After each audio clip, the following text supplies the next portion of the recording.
Hello, I'm Elijah Dizon, owner of RD Ranch in Lian, Batangas.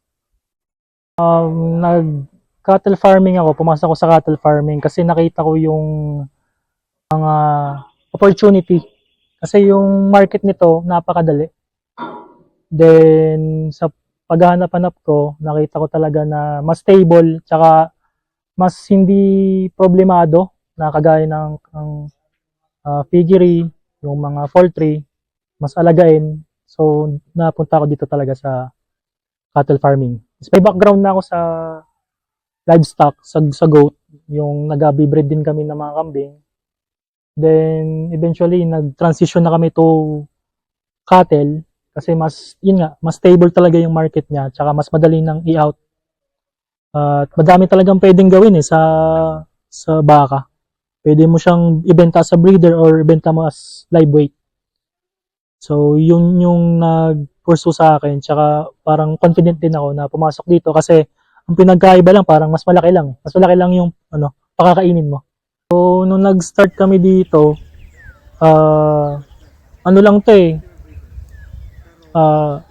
tubuhan lang.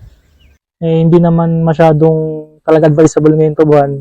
So, the best talaga ang cattle farming. Then, nakita ko na yung Binova nung pandemic pa lang. Ginagamit din sila ng mga well-known na farm around the Philippines. So, lalong akong, sabi ko, pag nagsimula ako, mag-inquire ako sa nila, tapos mag-start din ng consultation. So, yun, dahil sa Binova, actually, pinalano nila lahat yung construction, yung bunker, yung bodega, lahat, everything. Lahat ng execution ko dito, sinunod ko lang si Binova. Nutrition, genetics, everything talaga So, knowledge talaga to ni Binova.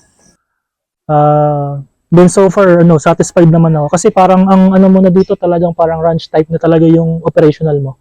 Parang professional na professional ka talaga. Kaya nakakatuwa. Siguro yung ma-advise ko sa mga nagpaplano pa lang o kaya yung pinag-isipan pa lang, huwag nyo nang pag-isipan kasi talagang okay yung cattle farming. Kaysa bili mo ng iPhone 15 Pro Max, makakabili ka na ng isa nito. Then pag nanganak yun, ito ng makakabili ka pa ulit. So, padabili lang padami hanggang sa yung iPhone 15 Pro Max mo, kaya mo nang bumili ng ilan. So, yun ang ko, siguro talagang mag-invest tayo sa tamang mga, expert na which is Bionova. Kasi hindi ko rin to sisimulan nung wala sila, yung gantong kalaking project, tsaka gantong kalaking kapital nang walang consultation nila, tsaka knowledge nila. Hirap kasi pag sarili mo lang, baka kasi kakatipid mo, mag-trial and error ka, lalo ka lang magkamali, tapos napamahal ang expenses mo, yung startup capital mo. Tapos, siguro yung goal namin, ang goal talaga namin is every year expansion.